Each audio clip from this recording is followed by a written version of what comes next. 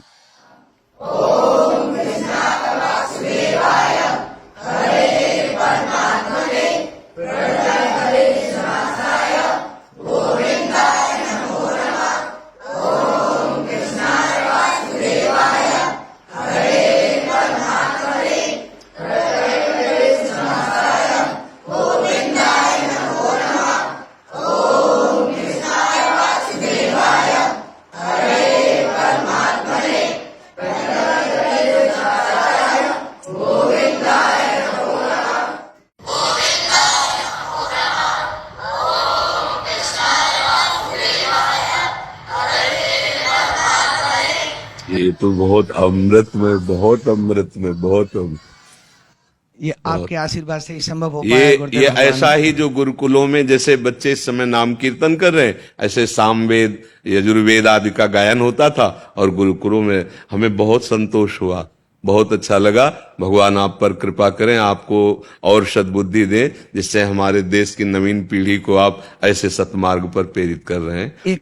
एक अनुरोध गुरुदेव भगवान, जो बच्चे रह गए जी, उनके लिए क्या आदेश है?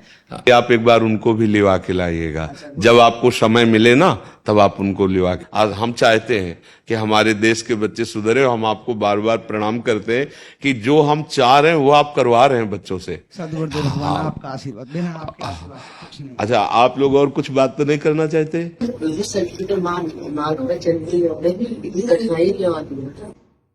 बच्चा, मार्ग कठिन कायर पुरुष को लगता है, बलवान को नहीं लगता। तुम कायर मत बनो। किसी भी कार्य को करने के लिए अगर हमारे हृदय में उत्साह है तो उत्साह हर कठिनाई को रौंद देगा। और अगर हम ऐसे सोचेंगे कि किसी भी कार्य में कठिनाई इतनी क्यों आती है, तो आप हमको ऐसा कोई कार्य बताओ जिसमें कठिनाई ना आती हो। कोई ऐसा कार्य है जिसमें कठिनाई ना आती हो? आप गलत मार्ग में जाओगे तो कठिनाई नहीं है क्या? सोचो, अगर चोरी की तो चोरी करना कितना उसके लिए दुखदायी होगा।